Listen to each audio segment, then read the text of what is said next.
هذا هو الحل الوحيد والأخير عشان برشلونة يقدروا يتعاقدوا مع ويليامز لاعب أتلتيك بلباو.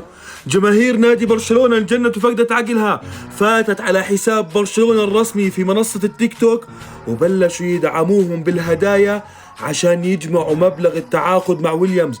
بدهم يجمعوا صفقة ويليامز من متابعين ومن مشجعين برشلونة، فاتوا وبلشوا يبعتوا لهم هدايا. بكره لابورتا بيعجبوا القصة وبلم له كم من مليون، بيفتح لايف على التيك توك وكبسوا شيروا كبسوا شيروا، وشكرا على الأسد يا مطنوخ. كبسوا كبسوا كبسوا كبسوا كبسوا لنقدر نتعاقد مع ويليامز. كبسوا. شكرا على التيك توك، شكرا. قرب صفقة ويليامز. هير وي جو يا جماعة.